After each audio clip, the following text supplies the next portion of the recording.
बायनेंसी का नॉलेज है क्या आप लोगों को? मतलब फॉर्मूला पता है बायनेंसी का? यस सर, मतलब वो जो फॉर्मूला होता है वो फोर्स का, बस वही पता है। हाँ बस उतना ही चाहिए। मतलब क्या फॉर्मूला था? वी रो जी होता है ना? हाँ हाँ। वी होता है। वॉल्यूम ऑफ बॉडी, और ये डेंसिटी हो गया लिक्विड का, और जी तो पता ही यस। है। चलो ठीक है, तो एक बायनेंसी पे क्वेश्चन देता हूँ मैं। तो ये मान लेते हैं कि कोई लिक्विड है जिसका डेंसिटी रो है, और यहां से हमने एक ऑब्जेक्ट को रिलीज किया, इसका डेंसिटी सिग्मा था। इसको रिलीज किया अपन ने हाइट h से, और जो ऑब्जेक्ट है वो बहुत हल्का है, मतलब कि वो जो प्लास्टिक की बॉल आती है ना वैसा कुछ है। मतलब कि सिग्मा इज लेस देन रो, मतलब कुछ ज्यादा ही कम कर दिया ऐसा है। अब होगा क्या, जब इस ऑब्जेक्ट को अपन रिलीज करेंगे तो जब तक ये यहाँ पहुंचेगा तो अच्छा खासा स्पीड गेन कर लेगा, और उस स्पीड की वजह से ये इसके अंदर चला जाएगा। लेकिन फिर थोड़ी देर बाद बायनेंसी क्या करेगी, इसको वापस से ऊपर फेंक देगी। तो अपन से यही पूछा जा रहा है कि ग्राउंड में, सॉरी ग्राउंड नहीं, ये लिक्विड के अंदर मैक्सिमम कितना जाएगा, मैक्सिमम डेप्थ कितना अंदर जाएगा, ये अपन से पूछा जा रहा है। समझ गए ना क्वेश्चन? फिर से बोलूं क्या क्वेश्चन? नहीं सर, हो गया। ठीक है तो लिख लो, calculate maximum depth achieved by the object inside liquid. Calculate maximum depth achieved by the object inside liquid.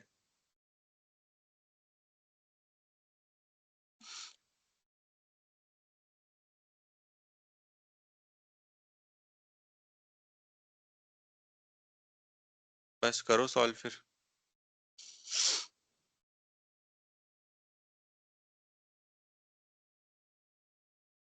Sir ये रो डेंसिटी ऑफ बॉडी है। हाँ हाँ हाँ।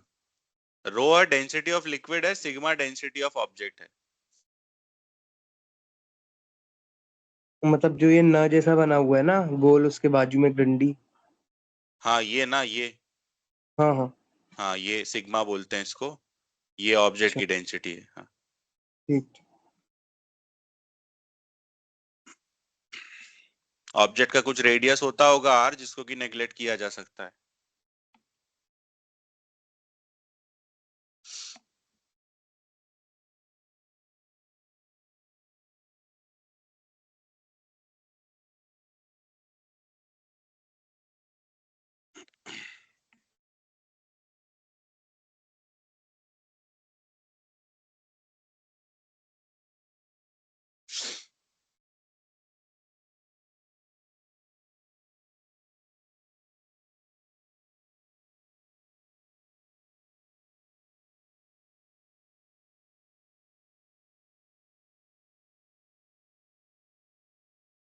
सर इस ऑब्जेक्ट का मास m डिफाइंड नहीं है क्या? नहीं, मास नहीं दिया। सर आ तो रहा है बट लगता नहीं ये होगा। कितना आ रहा बोलो? एच बहुत टाइम अजीब, रो एम जी एच बाय नहीं एम नहीं एम सिग्मा एम को एलिमिनेट करो ना।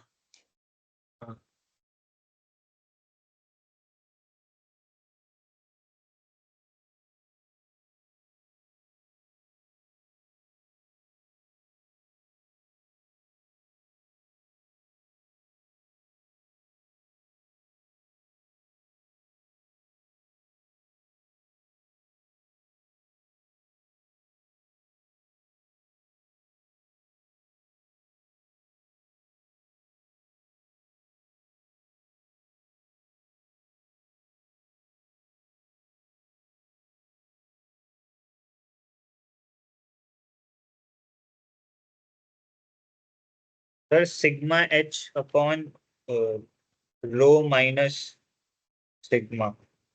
सही है, बहुत बढ़िया।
सर h बाय हाँ h प्लस रो बाय मतलब sir h plus row by sigma.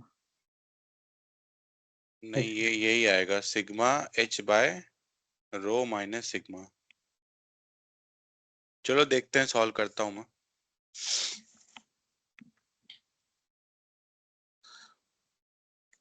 तो मैंने मान लिया कि ये फाइनली यहां कहीं आ जाता है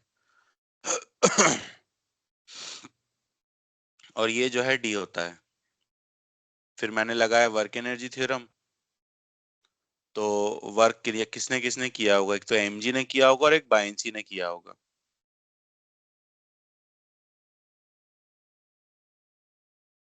equal to final kinetic energy 0 और इनिशियल भी 0 है ना। यहाँ पे भी काइनेटिक एनर्जी 0 है और यहाँ पर भी क्या थी, 0। ऐसा हुआ। फिर वैल्यूज रखते हैं, mg का वर्क हो जाएगा mg h प्लस डी, क्योंकि टोटल हाइट तो h प्लस डी नीचे आया ही है। बायंसी के वर्क की बात करें तो बायंसी का वर्क सिर्फ और सिर्फ इतनी जगह पे ही लिखा जाएगा, क्योंकि जब ये हवा में था तब थोड़ी ना बायंसी लग रही थी, बायंसी तो लिक्विड लगाता होगा।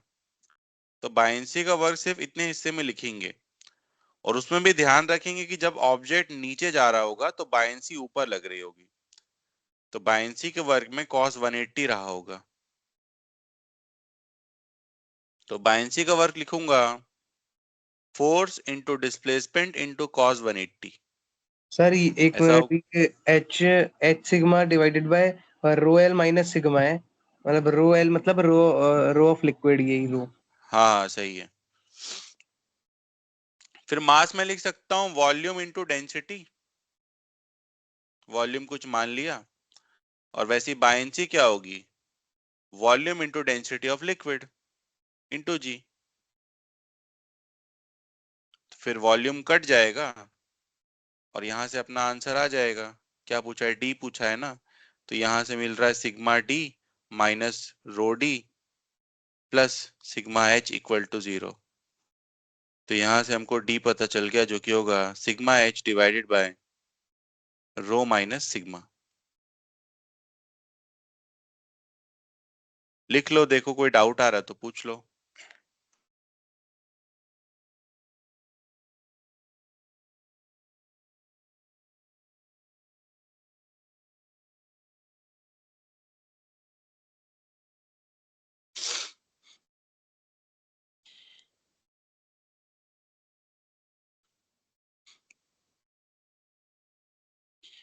है कोई डाउट? नहीं? कोई कुछ लिख रहा है क्या?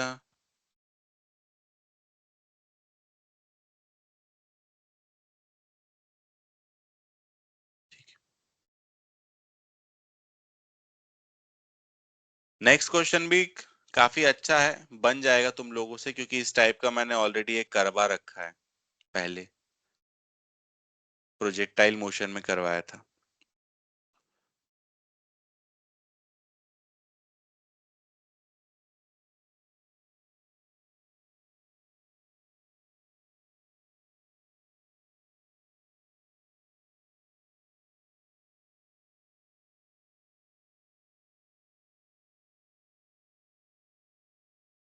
तो क्वेश्चन कुछ ऐसा है कि यहाँ पर जो दो इंक्लाइन सरफेस दिखाई दे रहे हैं इनमें कोई फ्रिक्शन नहीं है, लेकिन ये जो हॉरिजॉन्टल सरफेस होता है इसमें फ्रिक्शन होता है।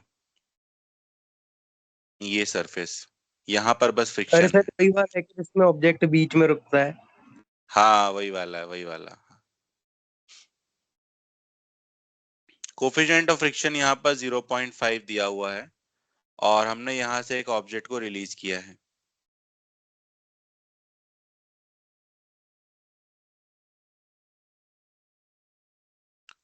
ऑब्जेक्ट को हमने रिलीज किया है 100 मीटर हाइट से। तब होगा क्या, जब हम ऑब्जेक्ट को यहाँ से रिलीज करेंगे तो ऑब्जेक्ट यहाँ से आएगा ऐसा ऐसा फिसलता हुआ यहाँ तक, और फिर यहाँ से ऊपर चढ़ जाएगा। फिर उसके बाद फिर वापस लौटेगा, फिर फिसलेगा, फिर ऊपर चढ़ जाएगा, और ऐसे ये कभी ना कभी रुक जाएगा। तो जहां कहीं पर भी रुकेगा, इंक्लाइन सरफेस पे थोड़ी रुक सकता है। क्योंकि इंक्लाइन सरफेस पे तो फ्रिक्शन ही नहीं है ना, तो जब भी कभी ये रुकेगा ये हॉरिजॉन्टल सरफेस में ही कहीं ना कहीं रुकेगा। तो आपसे यही पूछा जा रहा है कि ये फाइनली कहां पर रुकता होगा if this is 0,0।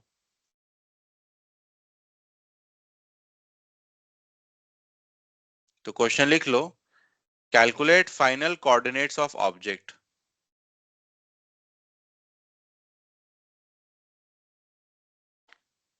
Calculate final coordinates of object. ये कौन चला गया क्लास से? पार्थ चला गया।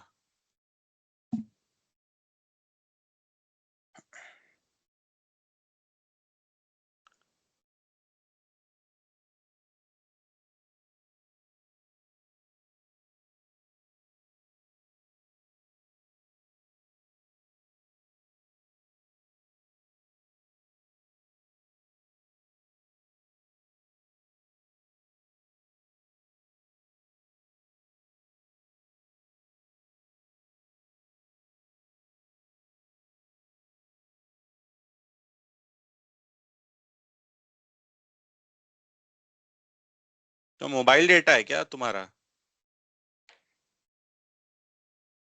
पार्थ? नहीं सर, यही है, वाईफाई है। अच्छा। फोन है, इस वाले में बैटरी खत्म हो गई थी तो अभी दूसरे से ज्वाइन किया लैपटॉप से। अच्छा अच्छा।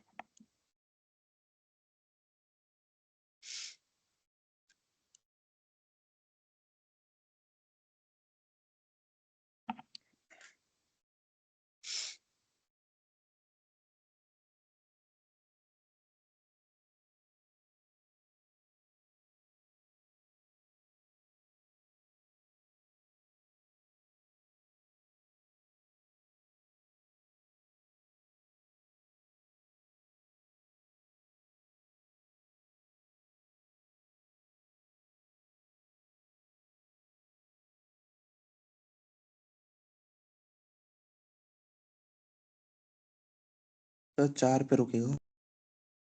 4 पे रुक रहा है, अच्छा।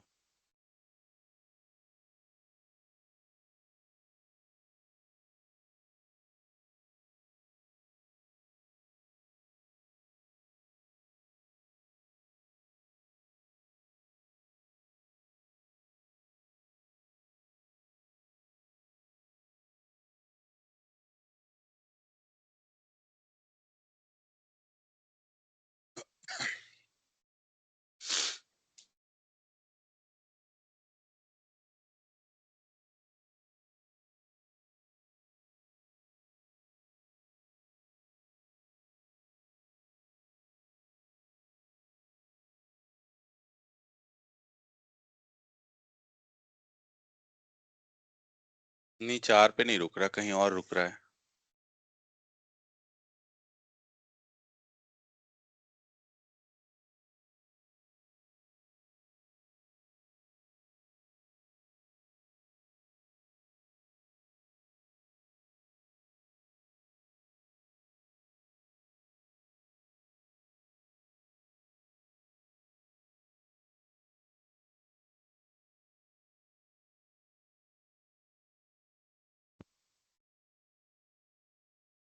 सर ये 28 बार मतलब ऐसे फ्रिक्शन में चल रहा है तो उसकी 980 जूल खत्म हो जा रही है।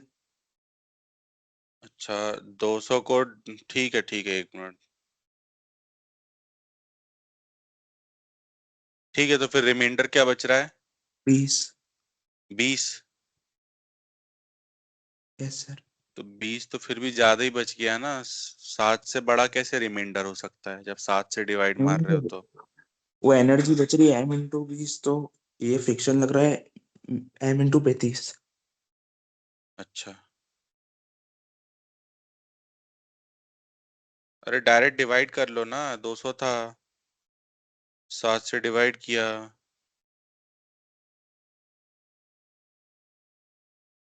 यस सर, वही 28 पॉइंट कुछ आ रहा है। अच्छा हाँ, ठीक है, 4 ही तो आया रिमाइंडर, सही है तुम्हारा आंसर।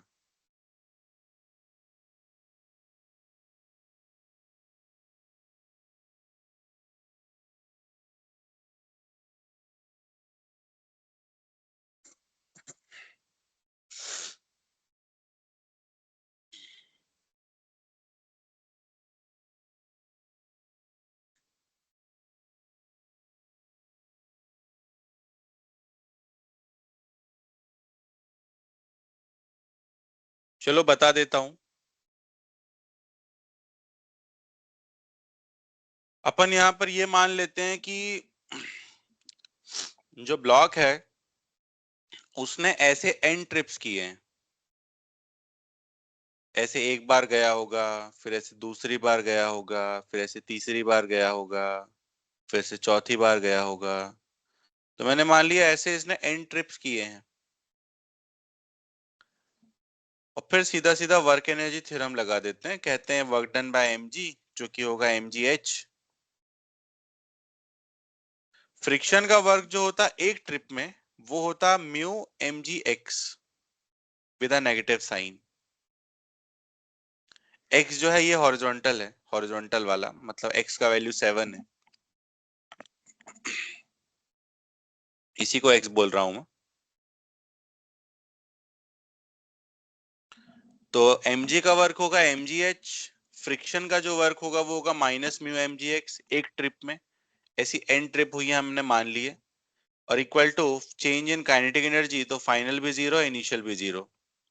तो यहां से जो नंबर ऑफ ट्रिप्स है वो हमको पता चल जाती है डायरेक्टली, जो कि होगा कितना mgh, mg तो कैंसिल ही हो गया, जो कि आएगा h बाय म्यू x। ये आएगा, यही आएगा ना। हाँ, h का वैल्यू रख दिया 100, म्यू था 0.5 और x कितना था 7।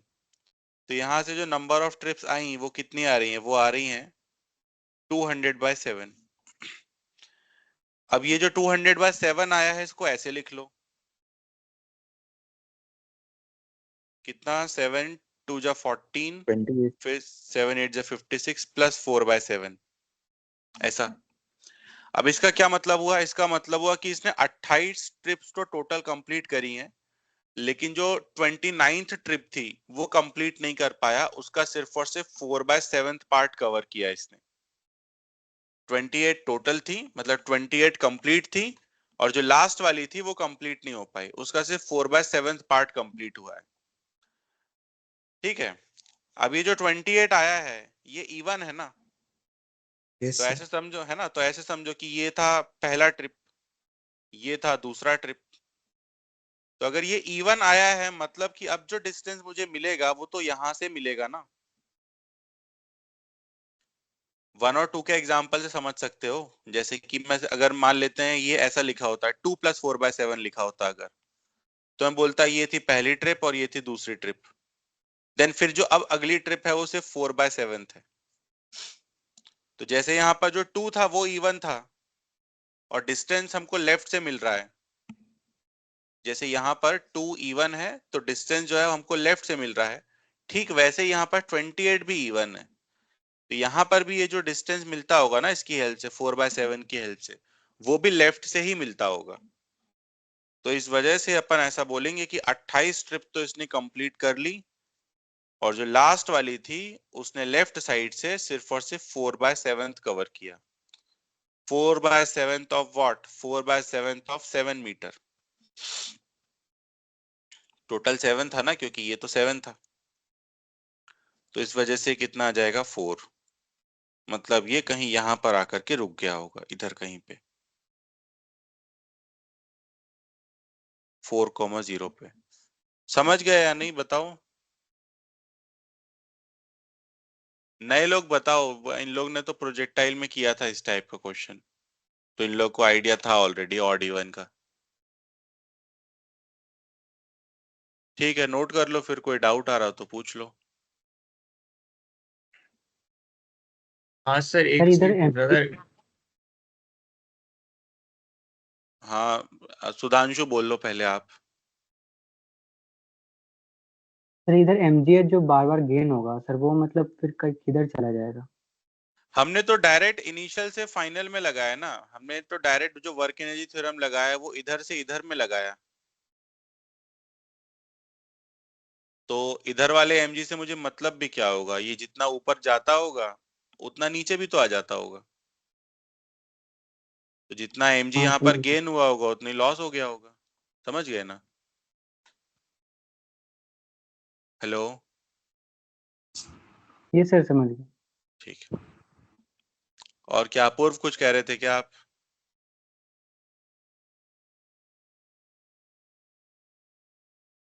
माइक ऑन हुआ, आवाज नहीं आ रही। हेलो।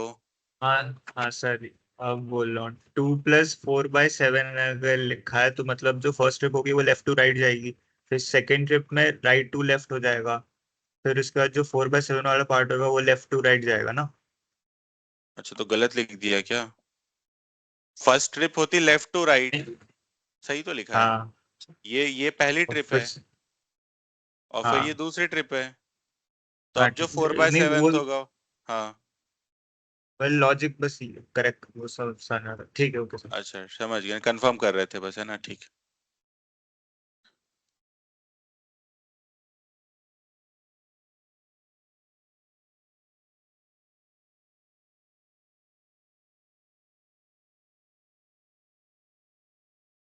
नेक्स्ट क्वेश्चन जो है वो वर्क एनर्जी थ्योरम का नहीं है।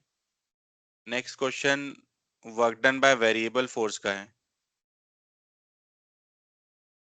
क्वेश्चन मेरे से एक सीनियर ने पूछा था। तो क्वेश्चन ये है कि, एक मिनट पहले ड्राइंग कर दूं।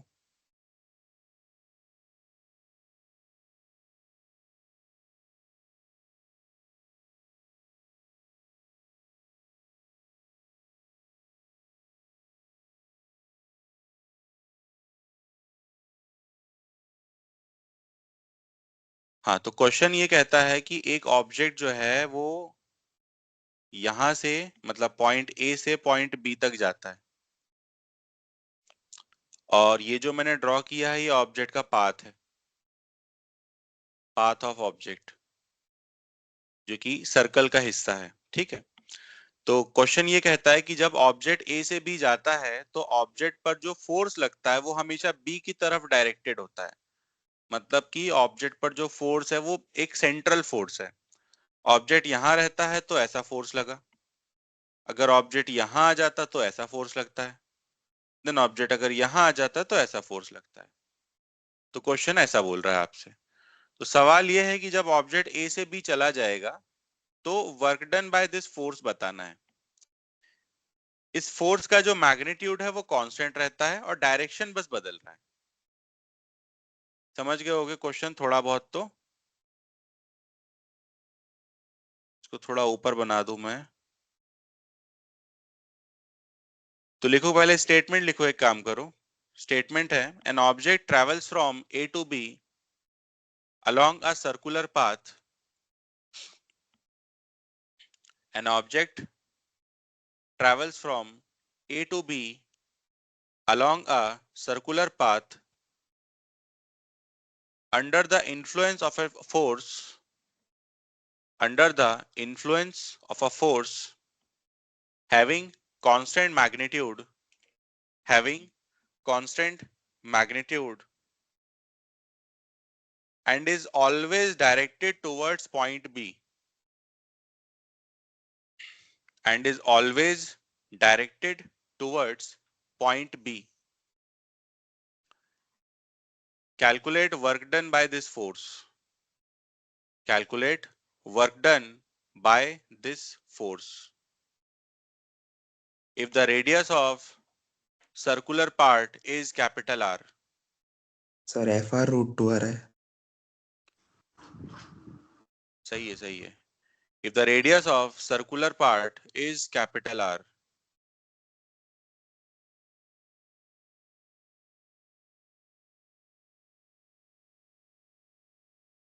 तो करो, बाकी लोग आराम से सॉल्व करो, तब तक मैं कबीर का दिमाग खाता हूँ। हाँ बताओ कैसे आया FR√2, बताओ जरा। सर ये आप सर ये मतलब फोर्स और वो तो इंटीग्रेट करना पड़ेगा वर्क डन, तो मैंने उसको F × DS लिखा, लेकिन हाँ उनमें मतलब एंगल बदल रहा है बार बार। तो हाँ हर इंस्टेंट पे अलग होगा, तो एंगल को मान लिया कि कोई इंस्टेंट पे है वो थीटा, वो भी बदलेगा हाँ। ही मतलब। तो उसमें ठीक है। एफ आपने बोला कांस्टेंट है, तो एफ इंटीग्रेशन के बाहर हो गया, और जो DS और उसके बीच का एंगल है, तो DS cos थीटा कंपोनेंट आ रहा है एफ के अलोंग हमेशा। हाँ तो उसका हाँ हाँ। इंटीग्रेशन करा तो उस डायरेक्शन अच्छा में आ गया। अच्छा, ये इंटीग्रेशन परफॉर्म किया होगा तो थीटा को एस के टर्म्स में लिखा या एस को थीटा के टर्म्स में लिखा? सर लिखा ही नहीं कुछ। अच्छा अच्छा, लिखा ही नहीं, समझ गया, मैं समझ गया कैसे किया फिर, ठीक है।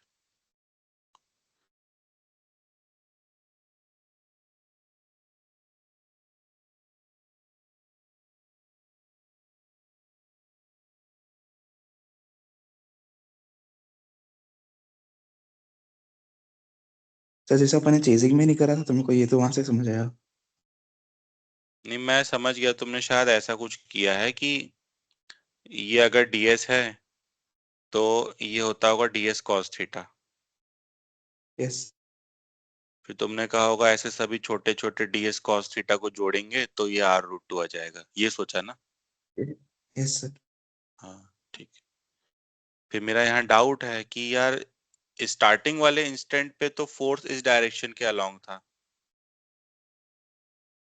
बाद में तो थोड़ी देर बाद जो फोर्स है वो तो इस डायरेक्शन के अलोंग लगने लगा होगा। तो तुमने तो यार ये वाले डीएस कॉस थीटा जोड़ डाले ना सब, लेकिन हमेशा के लिए थोड़ी फोर्स उसी डायरेक्शन में है। थोड़े समय बाद तो जो डीएस कॉस थीटा होगा वो तो ये वाला हो जाएगा, ये जो अभी मैंने ब्लू लाइन ड्रॉ किया। बताओ फिर। तो वही सोच रहा हूँ। हाँ,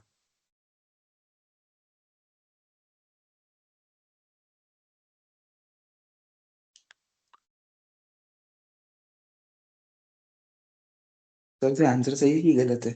आंसर सही था, ये 2 सेकंड लेकिन में वो, मैं सोचता हूँ। हाँ हाँ लेकिन है। वो वहां पर थोड़ी सी गड़बड़ है, बस वो थोड़ा उसको सोचो।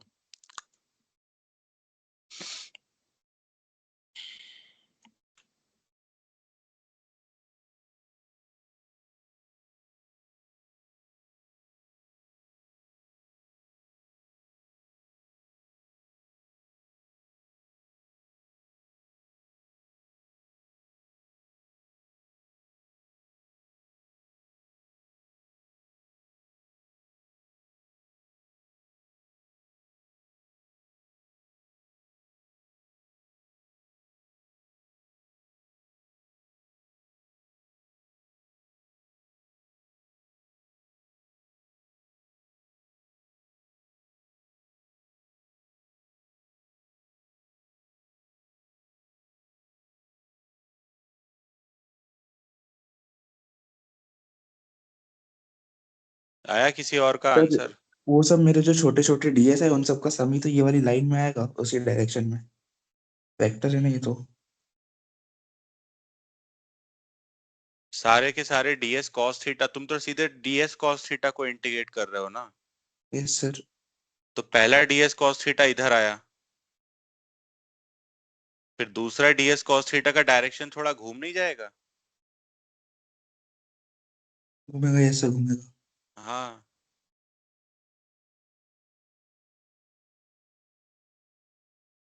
और किसी का आया क्या आंसर? कर रहे हो। कर रहे हो, ठीक है। चलो मैं बता रहा हूँ, क्योंकि इसको सॉल्व नहीं करना है। मतलब अगर कोई सॉल्व कर रहा है, इंटीग्रेट कर रहा है, तो मतलब फिर वो टाइम वेस्ट कर रहा है। देखो,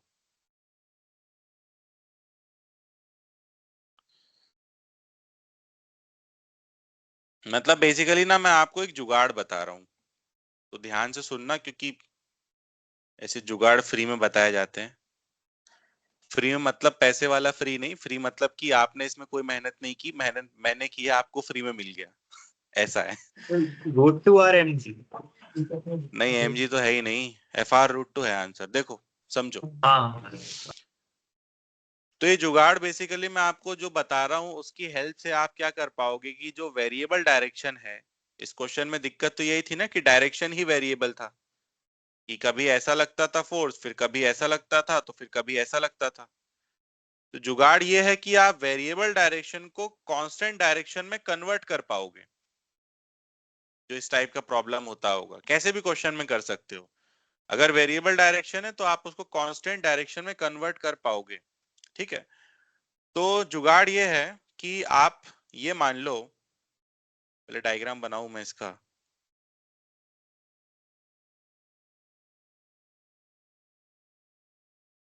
एक तो इसमें सेमी सर्कल नहीं बनता, सबसे बड़ी दिक्कत ये है।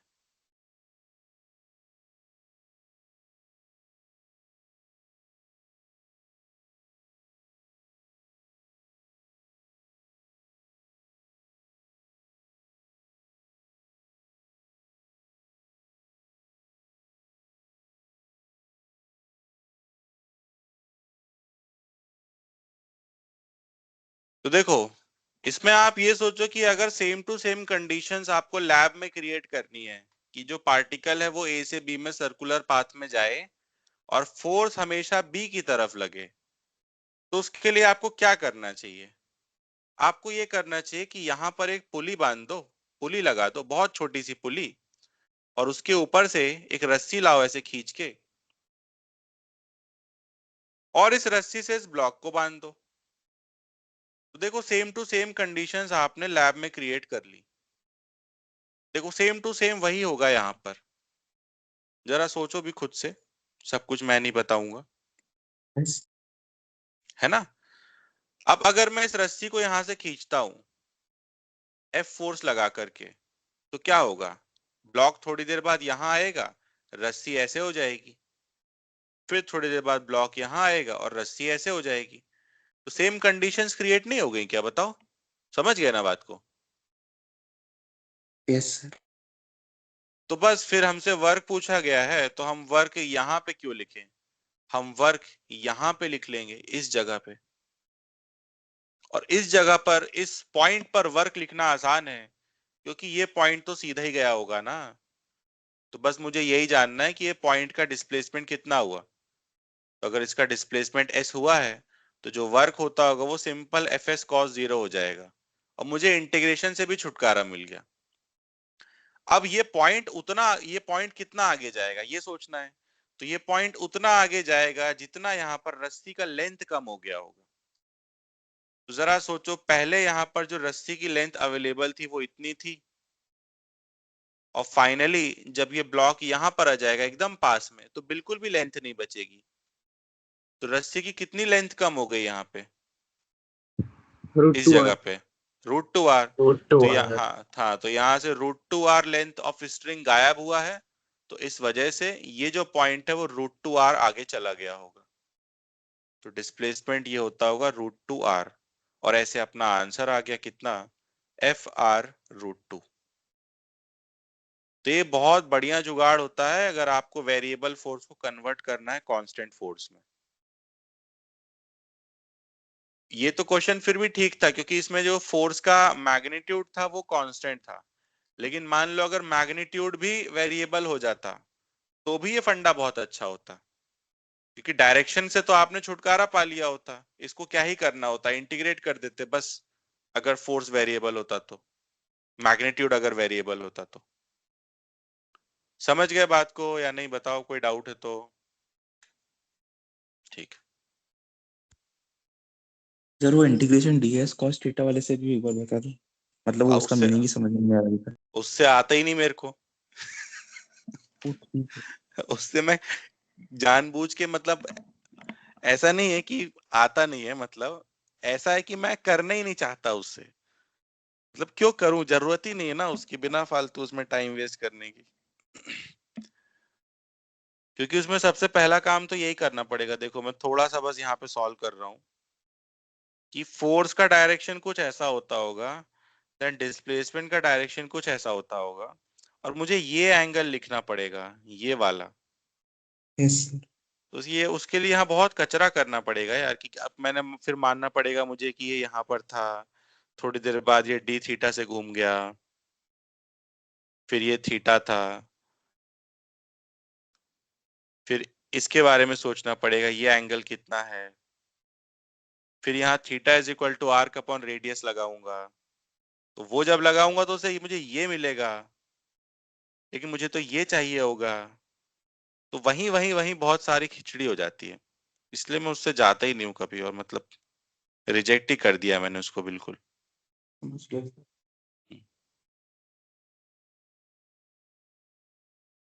मतलब उसके लिए पेशेंस चाहिए, फिर बिल्कुल अच्छे से ड्राइंग करते रहो और फिर सोचो कि आंसर आ जाएगा। तो हम लोग के ना हर संडे डेमो हुआ करते थे, जो फर्स्ट ईयर ऑफ टीचिंग होता है, ट्रेनिंग टाइम। तो जो संडे को डेमो होता था उसमें मुझसे पूछा था एक सर ने ये क्वेश्चन, और फिर जब मैंने ये वाले मेथड से बताया था, मतलब क्वेश्चन तो मेरे सामने पहली बार ही आया था, तो मैं स्टार्टिंग में यही सोच के परेशान था कि अरे डायरेक्शन बदल रहा है, इंटीग्रेशन होगा। फिर मैंने थोड़ा सोचा तो मुझे ये आइडिया आया, मैंने बताया तो सर भी बहुत खुश हुए थे। सर ने कहा था अरे ये तो तुमने कुछ नया ही बता दिया। फिर अब से वो भी अपने बैच में इसी से बताते हैं, यही वाले तरीके से। सर ये चीज तो मैंने भी पढ़ी थी, मतलब हो सकता है हाँ। आपकी बात भी चालू नहीं, मतलब हो भी सकता है। अच्छा। सर वो मतलब ऑनलाइन उन्होंने रहती बताया थी। आपको कि उनका क्या अप्रोच था? उनका वही वाला था, ये जो कबीर कह रहा था। अच्छा। हाँ, क्योंकि जब मैं रुका हुआ था ना 1 मिनट के लिए, मैं सोच रहा था, तो उनको लग रहा था इससे बन नहीं रहा, तो वो मुझे वही तरीका बताने लग गए थे।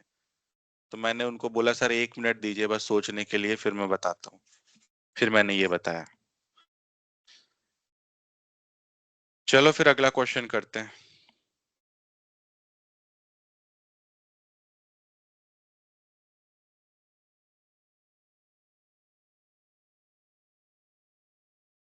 नेक्स्ट क्वेश्चन है, a particle moves from A to B, a particle moves from A to B along a circular path. A particle moves from A to B along a circular path under the action of a constant force.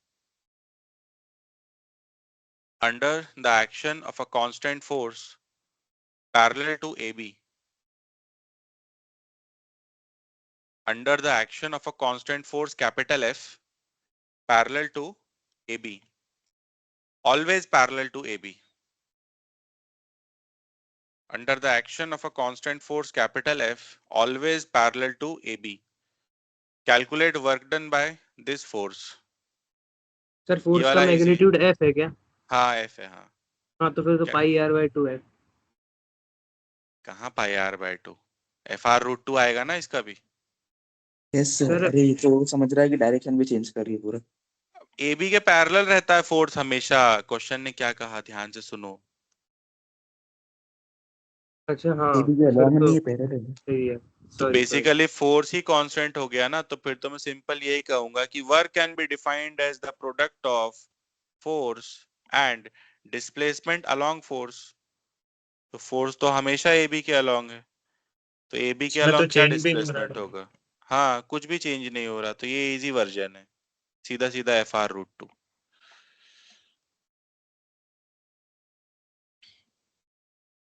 समझ गए? कोई doubt? नहीं है। Next question फिर से यही वाला रहेगा, सेम डायग्राम बना लो। A particle moves from A to B. A particle moves from A to B along a circular path. A particle moves from A to B along a circular path under the action of a force under the action of a force capital F having constant magnitude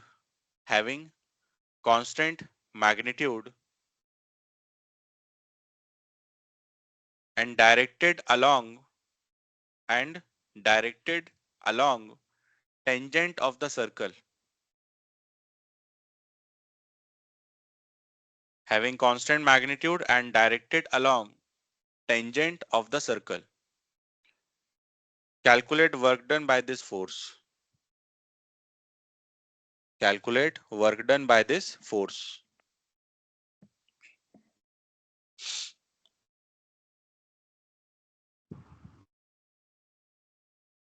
बता दो, ये भी easy है, इसमें integration लगेगा झूठ मूठ का। सर इसमें वही आएगा जो ये पहले बोल रहा था। हाँ सही कहा। वही सर। ठीक है। सेम। बन गया होगा सबसे, फिर भी समझा दे रहा हूं कि फोर्स ऐसा लग रहा है, इसका जो छुटकू सा डिस्प्लेसमेंट हुआ उसको मैंने डी एल मान लिया, तो जो वर्क होगा वो हो जाएगा एफ डी एल कॉस 0। इसको इंटीग्रेट करूंगा तो फोर्स का मैग्नीट्यूड कांस्टेंट है, बाहर आ गया, इंटीग्रेशन डीएल बचा। इंटीग्रेशन डीएल मतलब सभी छोटे छोटे डीएल को जोड़ दिया, तो वो हो जाएगा सरकमफेरेंस का 1/4। तो ये आंसर हो जाएगा, है ना।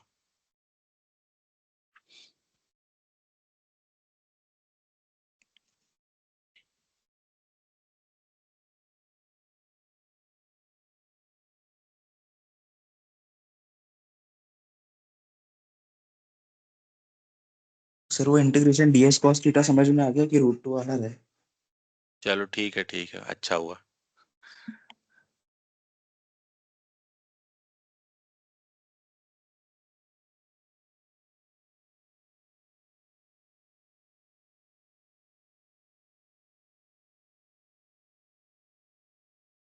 तो यहां से एक ऑब्जेक्ट को रिलीज किया जाता है,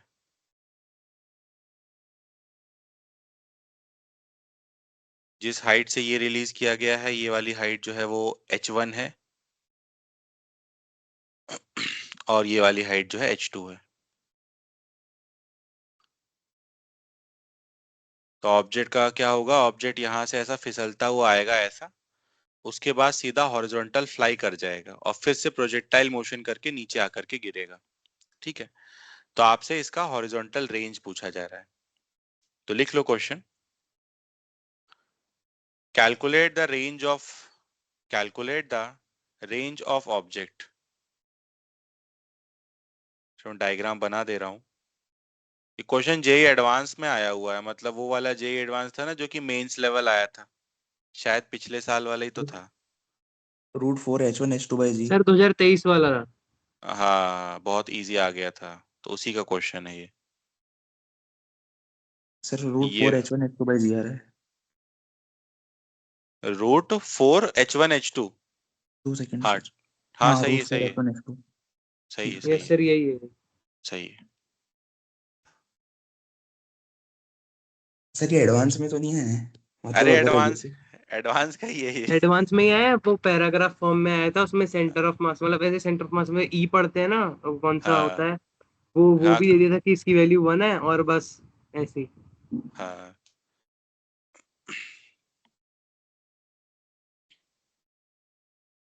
मतलब एग्जैक्ट सेम नहीं था वो, कुछ ऐसे ऊपर h1/3 कहीं से फॉल किया था और उसके बाद वैसा हो गया था। हाँ, बन गया सबसे। हाँ सर। ठीक है, नेक्स्ट क्वेश्चन इसी में। In previous problem in previous problem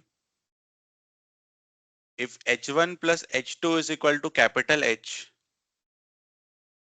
if h1 plus h2 is equal to capital H, then calculate the value of h2. Then calculate the value of h2 in terms of capital H. Then calculate the value of h2 in terms of capital H for maximum range.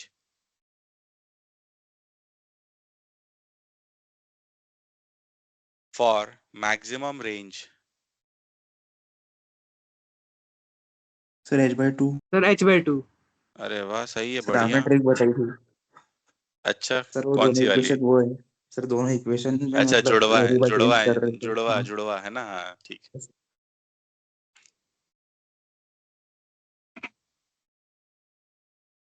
कौन सी trick?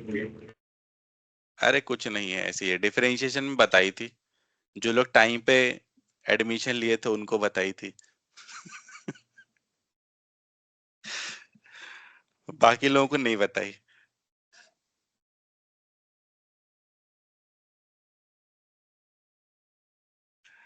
कुछ खास नहीं है, tension मत लो, कुछ नुकसान नहीं हुआ है तुम्हारा।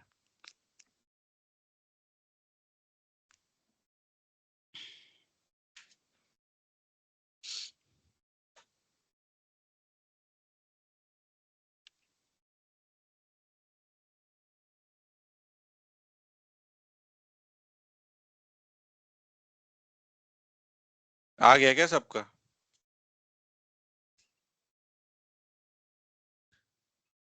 डाउट आउट हो तो पूछ लेना, शर्माना मत। ये मत सोचना कि लोग क्या कहेंगे। लोग कुछ नहीं कह रहे, वो मस्त अपना क्वेश्चन सॉल्व करके, क्या पता कोई फोन वोन चला रहा हो, कोई कुछ नहीं सोचता ये सब। Yes sir. हाँ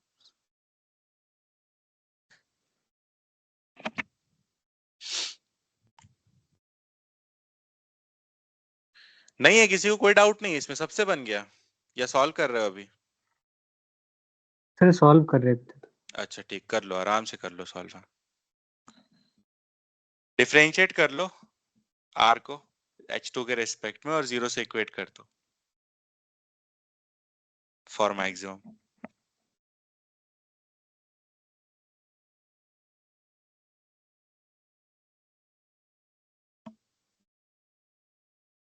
ये वाला लेक्चर यूट्यूब में अपलोड करना है वर्क एनर्जी थ्योरम के नाम से।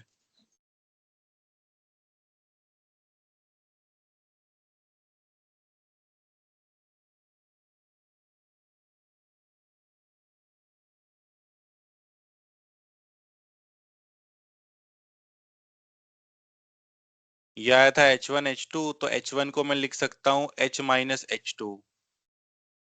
फिर ये जो एक्सप्रेशन है रूट के अंदर, इसका मैक्सिमा निकाल लूंगा, क्योंकि ये जब मैक्सिमम होगा तभी आर मैक्सिमम होगा। इसका मैक्सिमा निकालने के लिए इसको डिफरेंशिएट कर दूंगा। तो पहले लिखूंगा इसको H2 माइनस H2 स्क्वायर, और फिर जब इसका मैं करूंगा differentiation d by D H two, तो कितना आएगा, ये आ जाएगा H minus 2H2 equal to 0। तो यहां से H2 आ गया H बाई 2। समझ गए क्या? Yes sir. ठीक। और सर ये पिछले क्वेश्चन लास्ट में तो वाले डाउट नहीं क्या?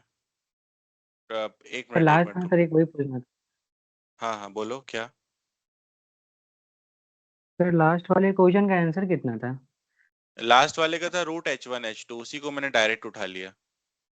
सॉरी सॉरी √H1H2 नहीं था, 2√H1H2 था। हाँ सर टू वही आ को रहा था सर, एक और चीज सर इसमें मतलब मतलब हम लोग लगाएंगे सर, ये H1 से H2 तक लगाएंगे या पूरा ऊपर से नीचे तक लगाएंगे वर्क एनर्जी थ्योरम? अपन इसमें सर लगाएंगे मतलब H1 से H2 तक, मतलब यहाँ से यहाँ वर्क एनर्जी थ्योरम लगाकर यहाँ कर का V पता कर लेंगे, उसके बाद फिर प्रोजेक्टाइल लगाएंगे, ऐसा होगा। हाँ सर वही किया। ठीक है। और कोई डाउट है क्या किसी को? उसमें जो फर्स्ट पार्ट में बस v उसी से निकाला वर्क एनर्जी थ्योरम से, फिर v यूज कर लिया जो नॉर्मल रेंज का फॉर्मूला होता है। हाँ सही है, बिल्कुल ऐसे ही करना है। हाँ ठीक। चलो अब मैं अंदर की बात बताता हूँ यहाँ पे, कि मतलब जिस इंसान ने क्वेश्चन डाला है ना जेई एडवांस में, उसने कहाँ से उठा के डाला है, या क्या तुम ये गेस कर पा रहे हो? MIT से। नहीं नहीं नहीं, किस टॉपिक से उठा के डाला है ये क्वेश्चन? सेंटर ऑफ मास से। अच्छा, और कोई? सर 2 सेकंड सोचना पड़ेगा। सर फ्लूइड से। हाँ बिल्कुल सही कहा, ये क्वेश्चन एक्चुअली उसने फ्लूइड मैकेनिक्स से उठा के रखा है। देखो मैं समझाता हूँ, ये फ्लूइड का ही क्वेश्चन है। ये सर वो वेलोसिटी एफ्लक्स वाला टॉपिक से। हाँ स्पीड ऑफ इफ्लक्स वाला जो टॉपिक होता है उसी का क्वेश्चन है ये। देखो थोड़ा सा समझा रहा हूँ बस मैं, क्योंकि हमने फ्लूइड तो पढ़ा नहीं है, तो ज्यादा सर मैंने भी समझाने का कभी नहीं कुछ, पढ़ा है। हाँ तो ज्यादा इसलिए समझाने का मतलब नहीं है। देखो ये कोई कंटेनर है जिसके बाजू में अपन ने होल कर दिया और इस पे लिक्विड भरा हुआ है पूरा यहाँ तक। तो इसमें भी ना ऐसे ही माना जाता है कि जो लिक्विड का पार्टिकल होता होगा, कोई भी जो लिक्विड का पार्टिकल होता होगा, ये ऐसा स्ट्रीम लाइन फॉलो करते हुए ऐसे आता होगा, तो ये इसका पाथ होता होगा, इसका ये लिक्विड का पाथ ऐसा होता होगा। और फिर उसके बाद ये जो पार्टिकल होता होगा ये प्रोजेक्टाइल मोशन कर जाता होगा, और फिर ये यहाँ से ऐसे आके गिरेगा। तो यहीं से इसने ये चीज कॉपी की है। ये देखो सेम टू सेम नहीं दिख रहा वैसे ही? और पता है फ्लूइड मैकेनिक्स में भी क्या होता है, कि ये हाइट h1 होती है और ये हाइट h2 होती है, तो ये जो रेंज आती है, ये रेंज आती है 2√H1H2। और फ्लूइड मैकेनिक्स में भी यही होता है कि अगर ये रेंज मैक्सिमम चाहिए होती है, तो मिड पॉइंट पे छेद मारते हैं, कंटेनर जो टंकी होती है उसके मिड पॉइंट पे होल करते हैं इसको मैक्सिमम करने के लिए। उसकी तो अगर वेलोसिटी भी यही होती है जो इसकी थी ना हाँ हाँ निकलते हाँ वक्त। हाँ, तो रेंज मैक्सिमम करना होता था तो मिड पॉइंट पर होल करते थे। मिड पॉइंट पर होल करने का मतलब ये टोटल हाइट का आधा होता था। पूरा का पूरा फ्लूइड से उठाया हुआ है ये। याद आ गया? इतना तो याद ही होगा थोड़ा बहुत हाँ फ्लूइड यस का। ये सर। यस हाँ सर। ठीक है, चलो फिर आगे बढ़ते हैं।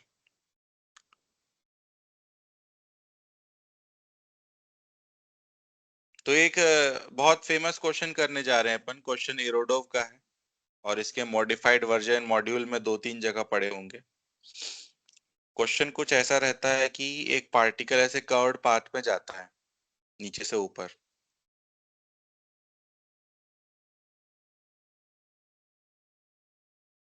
तो ये वाला डिस्टेंस x है और ये वाला h है। ऑब्जेक्ट को अपन यहां से ऊपर लेकर के जाते हैं और under the action of external force, some external force, तो ये ऑब्जेक्ट नीचे से ऊपर जाता है, a से b जाता है और ये ऑब्जेक्ट मूव करता है स्लोली। तो ये ऑब्जेक्ट a से b जाएगा और एकदम स्लोली मूव करता हुआ जाना है इसको। तो हमसे पूछा जाता है एक तो mg का वर्क बता दो, जो कि सबको पता ही है -mgh होगा। दूसरा फ्रिक्शन का वर्क बता दो और तीसरा work done by external agent बता दो, मतलब work done by capital F. तो ये तीन बातें अपन से पूछी जाती हैं।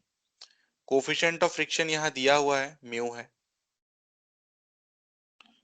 तो ट्राई करो। स्लोली का मतलब मैं बता दे रहा हूं, स्लोली का मतलब होता है नेट फोर्स 0, तब इसकी स्पीड हमेशा बहुत कम है तो नेट फोर्स 0 होता होगा।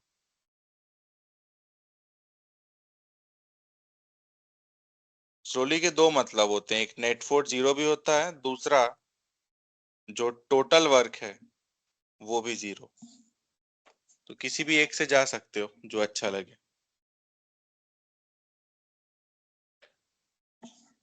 उसका आंसर जो भी आएगा याद कर लेना, बहुत इंपॉर्टेंट क्वेश्चन है।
हुआ क्या? सर हुआ लेकिन थोड़ा डाउट हो रहा है। अच्छा, क्या आया आंसर? है फ्रिक्शन का वर्क बताओ। सर फ्रिक्शन का work sir mgh under root में h square plus x square plus कुछ ऐसा प्लस h। अच्छा चलो ठीक है, मैं बताता हूँ।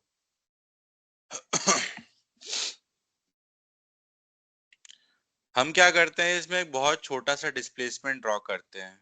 तो ये जो हमने ये कर्व ड्रॉ किया है, अगर इसका बहुत बहुत छोटा सा पार्ट ड्रॉ करूंगा तो वो एकदम स्ट्रेट ही दिखेगा। वैसे बहुत छोटा सा हिस्सा ड्रॉ किया है अपन ने, जिसमें कि जो हॉरिजॉन्टल डिस्प्लेसमेंट है ये dx होता होगा, जो ऑब्जेक्ट का एक्चुअल डिस्प्लेसमेंट है वो ds रहा होगा, और ऑब्जेक्ट जब ऊपर जाता होगा तो उस पर फ्रिक्शन नीचे लगा होगा, ऐसा। ये एंगल को थीटा मान लिया है, तो जो यहाँ पर small work done by friction होता होगा वो हो जाता होगा फ्रिक्शन इंटू छोटा सा डिस्प्लेसमेंट इंटू कॉस 180। फ्रिक्शन की वैल्यू की बात करें तो फ्रिक्शन की वैल्यू होती होगी म्यू एन, और एन हो जाएगा यहाँ पर m g cos theta. ds की जगह ds रहने दिया, cos 180 की वजह से आ गया -1। फिर cos थीटा इसी ट्राइंगल से रख दूंगा तो बनेगा minus mu m g cos theta का वैल्यू यहां से आएगा, देख सकते हो, dx बाय ds। तो ds से ds चला गया, तो ये छुटका सा जो वर्क था फ्रिक्शन का वो आया। दोनों तरफ इंटीग्रेशन लगाया तो फ्रिक्शन का टोटल वर्क आ गया, जो कि होगा minus mu m g integration dx, जो कि x हो जाता होगा। तो ये रहा फ्रिक्शन का वर्क। mg का वर्क तो पता ही है, माइनस mgh। और कैपिटल एफ का वर्क ऐसे लिखूंगा कि इन तीनों का टोटल 0 हो जाए, मतलब कि ये जो है पक्का इतना ही होता होगा, तभी तो ये तीनों का टोटल 0 होता होगा। समझ गए क्या? देख लो, कोई डाउट आ रहा तो पूछ लो।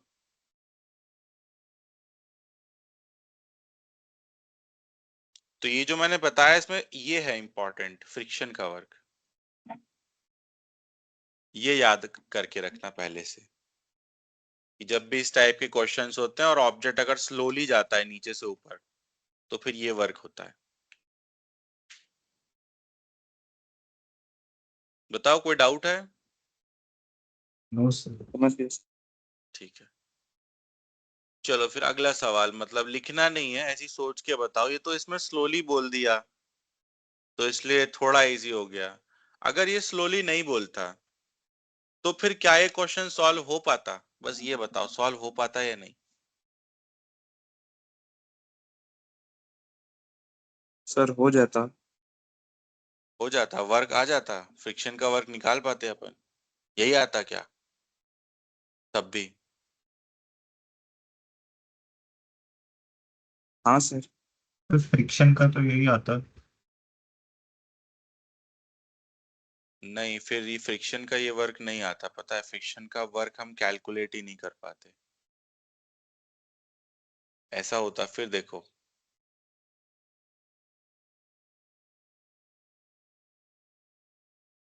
अगर ये किसी वेलोसिटी से जा रहा होता ना, तो होता क्या कि इस पर ना, इस डायरेक्शन में एक सूडो फोर्स आ जाता। सूडो बोलो या सेंट्रीफ्यूगल बोलो, क्योंकि जिस कर्व में जा रहा है उसका कुछ ना कुछ रेडियस है ना, तो इस डायरेक्शन में एक mv²/r भी आ जाता, और फिर ऐसा नॉर्मल होता, और फिर ऐसा फ्रिक्शन होता। तो जो नॉर्मल तुम यहाँ पर लिख रहे हो ना mg cos थीटा, वो यहाँ पे नहीं लिख पाते। मतलब यहाँ पर जो m नॉर्मल लिख दिया ना mg cos थीटा, यहाँ पर थोड़ी लिख पाते, यहाँ पर तो mv²/r भी ऐड हो जाता।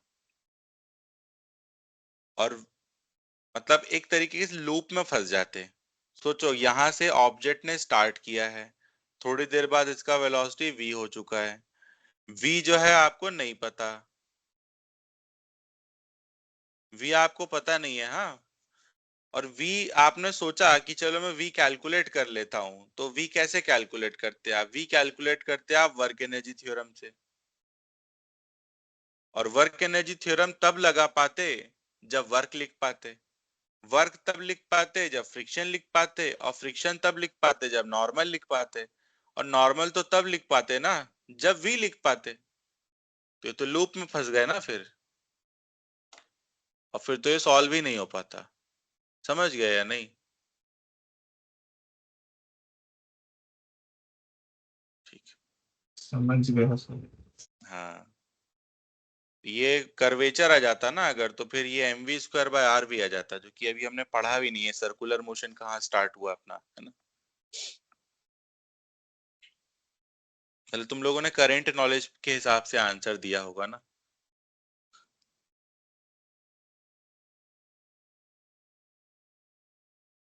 तो ये मिटा दे रहा हूं मैं। तो ये सॉल्व हो नहीं पाता है, फिर इस वजह से ही इसमें बोला जाता है कि स्लोली मूव किया है।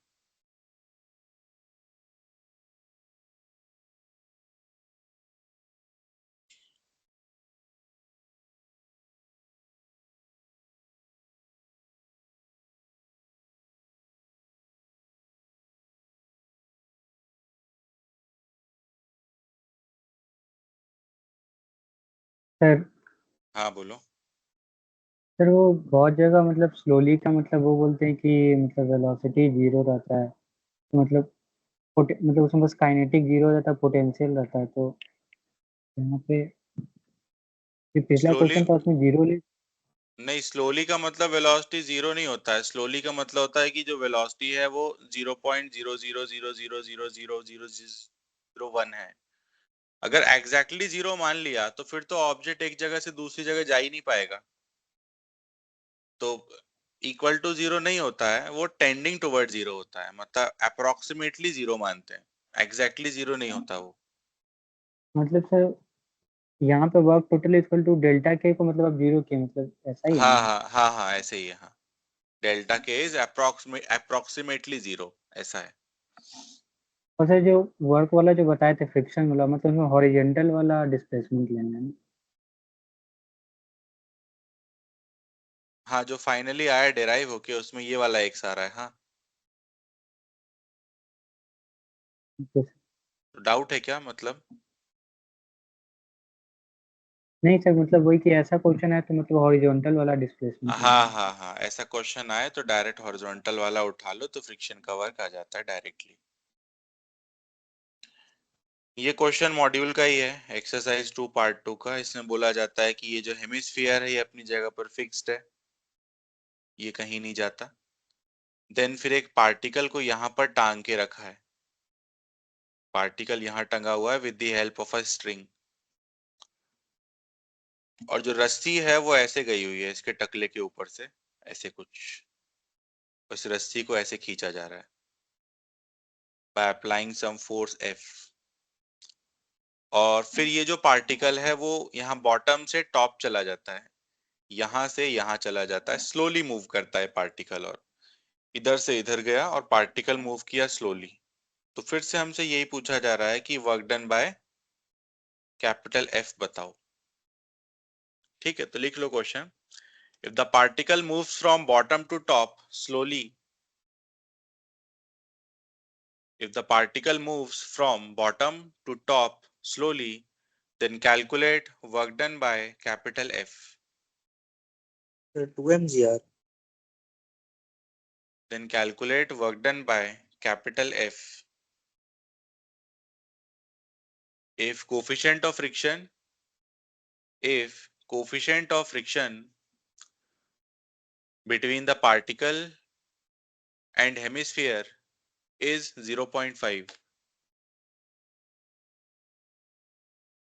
If coefficient of friction between the particle and the hemisphere is 0.5.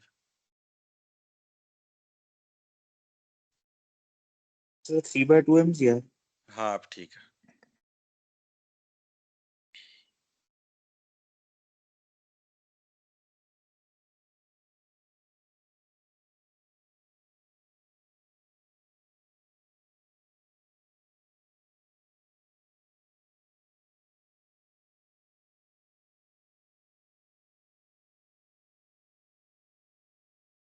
बन गया होगा सबसे, मुझे लगता है।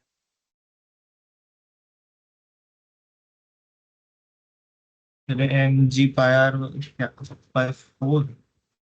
पाई बाय 4 कहाँ से आएगा यार? ये वही क्वेश्चन तो हो गया जो अभी दिया था।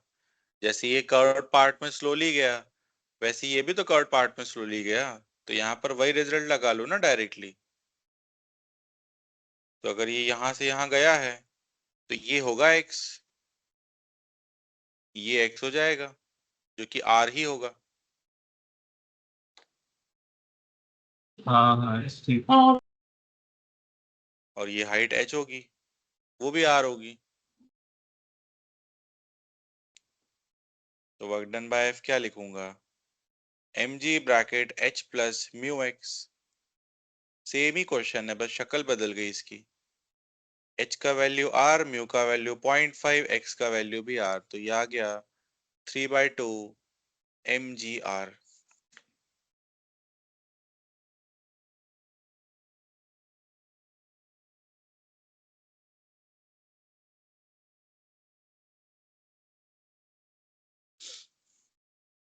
कोई डाउट?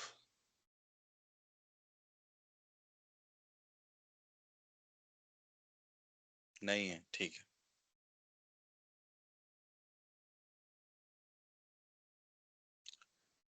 ठीक है।